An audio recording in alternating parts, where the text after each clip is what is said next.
નમસ્કાર દર્શક મિત્રો, નેક્સસ ન્યૂઝમાં આપનું સ્વાગત છે। આજરોજ આમ આદમી પાર્ટીના ધારાસભ્ય ગોપાલ ઇટાલિયાએ જિલ્લા ફરિયાદ કમિટીની બેઠકમાં હાજરી આપી। જૂનાગઢ અને વિસાવદરના ખેડૂતોને 0% વ્યાજે લોન મળે છે, એમાં અનેક ખેડૂતોને રિબેટ મળ્યું નથી। એ મુદ્દે રજૂઆત કરી। જૂનાગઢના અનેક તાલુકાઓની શાળાઓમાં અનેક પુસ્તકો આવ્યા નથી। કલેક્ટર સમક્ષ સવાલ કર્યો કે પુસ્તકો વગર બાળકો ભણે છે કઈ રીતે? વિસાવદરના 14 ગામોમાં અનામત જંગલ જમીન નોંધ દૂર કરવા બાબતે રજૂઆત કરી। ઘણા ગામને સેટલમેન્ટ ગામ તરીકે ગણવામાં આવે છે, ત્યાં ગ્રામ પંચાયત સ્થાપિત થાય એવી રજૂઆત કરી। જૂનાગઢ ભેસાણ રોડમાં ડાયવર્ઝનના કારણે ચોમાસામાં લોકોને તકલીફ ન પડે એ બાબતે ચર્ચા કરી। ગામડાઓમાં સમયસર ગરીબો સુધી અનાજ પહોંચે એ બાબતે રજૂઆત કરી। વિસાવદરના કાછિયા નાકાથી સાસણ સુધીના રસ્તાને નવો બનાવવામાં આવે, જ્યાં સુધી નવું ન બને ત્યાં સુધી વર્ષમાં 2 વખત મેન્ટેન કરવામાં આવે એ બાબતે ચર્ચા કરી। કાલાવાડ ગ્રામ પંચાયત સરસાઈની આંગણવાડી અને મોટી મોણભરી કરિયા જામકા સહિત અન્ય ગામડાઓની ટાંકી તોડવા મુદ્દે રજૂઆત કરી। કુબા રાવણી ગામનું રજિસ્ટર તલાટી મંત્રીએ 2006માં ગાયબ કર્યું હતું, જેના કારણે 20 વર્ષથી ગામના લોકો જમીનના મુદ્દે હેરાન થાય છે। એ મુદ્દે આજે નિરાકરણ આવ્યું છે। આજની મિટિંગમાં અનેક મુદ્દે સકારાત્મક પરિણામો મળ્યા, એ બદલ જિલ્લા વહીવટીતંત્ર અને તમામ સરકારી માણસોનો આભાર। તો આવો આપણે સાંભળીએ ગોપાલ ઇટાલિયાને કે તેમણે વધુમાં આ બાબતને લઈને શું કીધું। આજે 20 તારીખ 20 જૂન 2026નો દિવસ જૂનાગઢ જિલ્લાના નવા આવેલા કલેક્ટર સાહેબની અધ્યક્ષતામાં આજે જિલ્લા ફરિયાદ સમિતિની બેઠક હતી। એમાં વિસાવદર મત વિસ્તારના અને જૂનાગઢ જિલ્લાના કેટલાક મહત્વના મુદ્દાઓ બાબતે મેં આજે રજૂઆત કરી છે। સૌથી મહત્વનો મુદ્દો કે ખેડૂતો જે ધિરાણ મેળવે છે સહકારી મંડળીઓ કે વિવિધ બેંકો પાસેથી, એમાં રાજ્ય સરકાર અને કેન્દ્ર સરકાર રિબેટ આપે છે, જેને કહેવાય છે કે 0% વ્યાજની લોન। પણ હકીકત એ છે કે અનેક ગામડાઓમાં અનેક ખેડૂતોને 2020-21નું, 21-22નું, 22-23નું, 23-24નું, 24-25નું અલગ અલગ વર્ષનું રિબેટ મળ્યું નથી। આજે બહુ એકદમ મજબૂતાઈથી ખેડૂતોનો આ મુદ્દો મેં મિટિંગમાં રાખ્યો છે અને અધિકારી પાસે અલગ અલગ બેંકોએ કયા કયા વર્ષનું રિબેટ ચૂકવ્યું છે, જેમાં bank of Baroda, SBI, union bank, Junagadh જિલ્લા સહકારી બેંક, એ સિવાય ધિરાણ કરતી અન્ય બેંકોએ કયા વર્ષનું રિબેટ ચૂકવ્યું છે અને કયા વર્ષનું શા માટે બાકી છે એ બાબત ઉપર ચર્ચા થઈ છે અને ટૂંક સમયમાં એનો અહેવાલ સરકાર તરફથી અમને રજૂ કરવામાં આવશે। અમારા વિસાવદરના અલગ અલગ લગભગ 14 જેટલા ગામોમાં દુધાળા, માણંદિયા, રાજપરા, જાવલડી, જાંબુડી, મોટા કોટડા, મુંડિયા રાવણી, શોભાવડલા, લશ્કર, આ બધા ગામોમાં સરકારે ભૂદાનમાં અને સાંથણીમાં જે જમીન ફાળવી એ જમીનની ઉપર અનામત જંગલ જમીનની નોંધ લાગી ગઈ છે અને એના કારણે ખેડૂતોને મીટર નથી મળતા, ખેડૂતોને લોન નથી મળતી, ખેડૂતોને અનેક પ્રશ્ન પડે છે। એ બાબતે આજે કલેક્ટર સાહેબ સાથે રજૂઆત કરી। કલેક્ટરશ્રીએ ખૂબ પોઝિટિવ રીતે એનો વાતને સાંભળી અને દરખાસ્ત તૈયાર કરી સરકારમાં મોકલવાની બાંહેધરી આપી છે। અમારા વિસાવદરનું હસનાપુર, જાંબુથાળા અને તાલાળા બાજુ શિરવાણિયા, સાદિયાવાવ, નેસ, આ તે બધા જે ગામડાઓ છે એ બધા ગામડાઓ અત્યારે સેટલમેન્ટના ગામો છે। દેશ આઝાદ થયો અને 75 વર્ષ થયા, હવે તો સેટલમેન્ટમાંથી આઝાદ કરી અને મહેસૂલી વિલેજ, ગ્રામ પંચાયતવાળું ગામ બનાવવાની મારી રજૂઆત જે છે લાંબા સમયથી, એમાં પણ આજે પોઝિટિવ આપણને રજૂઆતમાં પોઝિટિવ રિસ્પોન્સ સરકાર તરફથી, કલેક્ટરશ્રી તરફથી મળ્યો છે।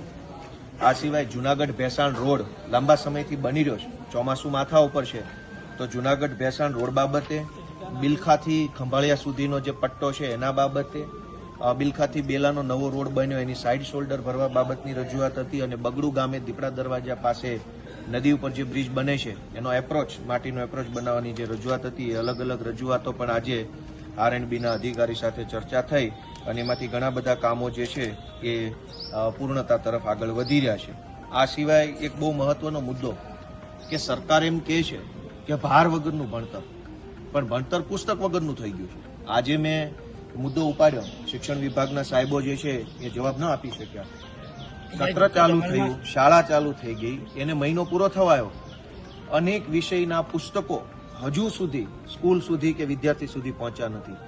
બાલ મંદિર બાલવાટિકા, ધોરણ 1 અને ધોરણ 2 ના પુસ્તકો જુનાગઢ જિલ્લામાં અનેક જગ્યાએ આવ્યા નથી. મેં સ્પષ્ટ રીતે પૂછ્યું કે સરકાર શાળા પ્રવેશ ઉત્સવ કરાવડાવે છે, છોકરાઓ પ્રવેશ તો લઈ લે છે, પછી બાલવાટિકાની જે ચોપડી આવે સરકારે નક્કી કરેલી ચોપડી નથી તો ભણશે શું? પહેલા ધોરણમાં ચોપડા નથી, બીજામાં ચોપડા નથી, 11-12 ની અંદર માધ્યમિક ઉચ્ચતર માધ્યમિકમાં ચોપડા નથી. તો ભાર વગરનું ભણતરની વાતો કરતા કરતા કરતા પુસ્તક વગરનું ભણતર થઈ ગયું છે. એ બાબતની આજે મેં રજૂઆત કરી છે અને બાંહેધરી સરકાર તરફથી શિક્ષણ વિભાગના સાહેબોએ આપી છે કે વહેલી તકે આ પુસ્તકો જુનાગઢ આખા જિલ્લામાં વિસાવદર, ભેસાણ તો ખરું જ, એમાં આપી દેવામાં આવશે. સહકારી મંડળીનો મુદ્દો, ભેસાણ તાલુકાની સહકારી મંડળીઓમાં મોટા પાયે કૌભાંડો થયા. એક ખેડૂતે આત્મહત્યા કરવી પડી, અનેક ખેડૂતોના ખાતામાંથી ખોટી રીતે પૈસા ઉઠાવી લેવામાં આવ્યા.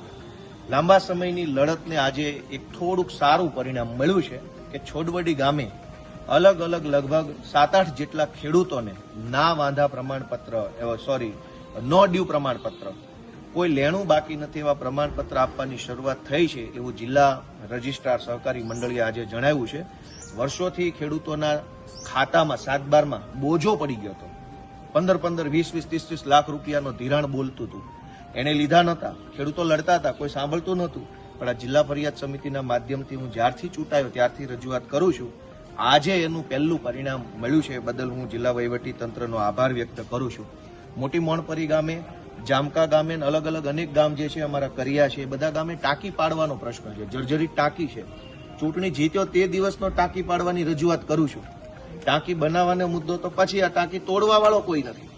આજે મોટી મોણપરી ગામની ટાંકી તોડવા બાબતનો મુદ્દો, એ સિવાય અન્ય ગામોમાં જે ટાંકી તોડવાની છે એનો મુદ્દો, કાલાવડ ગામની ગ્રામ પંચાયત, રાજ્યના પૂર્વ કેબિનેટ કૃષિ મંત્રીના ગામમાં ગ્રામ પંચાયત નથી, એ મુદ્દો આજે ચર્ચામાં આવ્યો. કાલાવડ ગામની ગ્રામ પંચાયત, સરસાઈ ગામે આંગણવાડી 2-3 વર્ષથી બનતી હતી, એ પૂરી નથી થઈ. એ મુદ્દા પર પણ આજે મેં રજૂઆત કરી છે. અને આમ તો જો કે 2-3 મિટિંગથી આ રજૂઆત મારી ચાલે છે, પણ એનું થોડું થોડું પરિણામ આવવાની શરૂઆત થઈ છે. કાછિયા નાકાથી સાસણ રોડ, એટલે કે જે જંગલમાંથી નીકળતો કાચો રસ્તો છે, એ બાબતે મેં રજૂઆત આજે મૂકી છે કે નવો બનાવ કે ન બનાવ પર થોડુંક રિપેર થાય. નવો બને તો વધારે સારું. કેવી રીતે એની વન વિભાગમાં સ્ટેટ વાઇલ્ડ બોર્ડ સમક્ષ દરખાસ્ત કરવી, વન વિભાગના સાહેબો બેઠા હતા, આરએનબી સ્ટેટના સાહેબો, બધા સાથે બેસી અને કાછિયા સાસણ રોડ એને રિસર્ફેસિંગની મંજૂરી મળે, એટલે કે નવો બનાવવાની મંજૂરી મળે, એની દરખાસ્ત કરવાની આજે અમારે બધાએ ચર્ચા થઈ છે. વહેલી તકે દરખાસ્ત થાય, અને જ્યાં સુધી દરખાસ્ત મંજૂર થાય, એ કદાચ 1-2 વર્ષ લાગે, ત્યાં સુધીમાં રોડને વર્ષમાં 2 વખત રિપેર કરવો, સારો મોટરેબલ બનાવવો, ચાલી શકાય એવો, એવી આજે આ મિટિંગમાં ચર્ચા થઈ છે. અને સૌથી એક મહત્વનો મુદ્દો, એનું પણ આજે બહુ સારું નિરાકરણ આવ્યું છે. લગભગ 20 વર્ષ જૂનો પ્રશ્ન વિસાવદર તાલુકાના કુબા રાવણી ગામનો. કુબા ગામના તલાટી મંત્રીએ 2006માં સરકારી રેકર્ડનો નાશ કરી નાખ્યો. એના કારણે ખેડૂતોને બહુ તકલીફ પડતી હતી. ખેડૂતોની અલગ અલગ હકપત્રકની નોંધો છે એ મળતી નહોતી, જેના કારણે ટાઇટલ ક્લિયર નહોતું થતું, ઉત્તરોત્તર નોંધો નહોતી મળતી, વેચાણ કરવું, ગીરો મૂકવું, લોન લેવી, ઘણી તકલીફ પડતી હતી, કોઈ નોંધ મળતી નથી. 20 વર્ષથી ખેડૂતો હેરાન થતા હતા. હું ચૂંટણી જીત્યો ત્યારે પહેલી આ ફરિયાદ મિટિંગમાં મુદ્દો રજૂ કરતા આજે 1 વર્ષના અંતે હું ખુશી સાથે કહી શકું કે 500 કરતાં પણ વધુ મિસિંગ નોંધ, ગુમ થઈ ગયેલી નોંધ મેળવી લેવાય છે. અને આજની મિટિંગમાં એનો અમને રેકોર્ડ આપ્યો છે. લગભગ 950 જેટલી નોંધ ગાયબ થઈ ગઈ હતી 2006માં, હકપત્રક નંબર 6માં જે નોંધ આવેલી. 950 નોંધોમાંથી 20 વર્ષ પછી હવે અત્યારે 500 જેટલી નોંધ મામલતદારશ્રી અને કલેક્ટરશ્રીએ શોધી કાઢી છે, અને એનું રેકોર્ડ બનાવશે એવી એમણે બાંહેધરી આપી છે. અને આ સિવાય એક નકલી દૂધ બાબતની પણ આજે ચર્ચા થઈ છે. વિસાવદર વિસ્તારમાં, જુનાગઢ જિલ્લામાં નકલી દૂધ, નકલી ઘી, માંગરોળના ધારાસભ્યશ્રીએ કીધું કે માંગરોળમાં ખૂબ નકલી ઘી બને છે. એમણે પોતે રજૂઆત કરી, મેં નકલી દૂધની રજૂઆત કરી, અને કલેક્ટરશ્રીએ કીધું છે કે એના ઉપર વધારે ને વધારે ટેસ્ટિંગ કરી અને નકલી દૂધના દૂષણથી સમાજને મુક્ત કરાવવા બાબતની કામગીરી કરવામાં આવશે. અને આ સિવાય એક સૌથી મહત્વનો મુદ્દાની પણ ચર્ચા થઈ છે કે જુનાગઢ આખા જિલ્લામાં, અને મેં તો મારા વિસાવદર, ભેસાણ પૂરતો પ્રશ્ન મૂક્યો કે અનાજ મોડું બહુ આવે છે. સરકાર અનાજ ખાવા માટે આપે છે ગરીબોને, એ 1 થી 10 તારીખમાં માણસના હાથમાં આવી જાય તો બરાબર વાત છે, પણ અનાજ દુકાનમાં જ 25 તારીખે આવે, પછી દુકાનવાળો વેચવાનું ચાલુ કરે ત્યાં મહિનો બદલાઈ જાય. આ બાબતની અગાઉ પણ મેં રજૂઆત કરી હતી, હાલ પણ રજૂઆત કરી છે કે અનાજ કોઈ પણ સંજોગોમાં 1 થી 10 તારીખ સુધીમાં દુકાનમાં પહોંચી જવું જોઈએ, તો 15 થી 20 તારીખ લોકોના પેટમાં જાય. તો આજે એ બાબતની રજૂઆત કરી છે. અને બીજું કે જે ગામમાં દુકાન બંધ થઈ ગઈ હોય અને ચાર્જમાં દુકાનો આપેલી હોય, એ ચાર્જમાં આપવાના બદલે દરેક ગામમાં સરકારના નિયમ પ્રમાણે દુકાન ચાલુ થાય તો લોકોને ફાયદો થાય. કેમ કે ચોમાસું માથા ઉપર છે, ઘણા રસ્તાઓ ખરાબ થશે, પાણીની તકલીફ થશે, ઘણી બીજી સમસ્યા આવશે, તો લોકો બાજુના ગામમાં અનાજ લેવા કેવી રીતે જાય?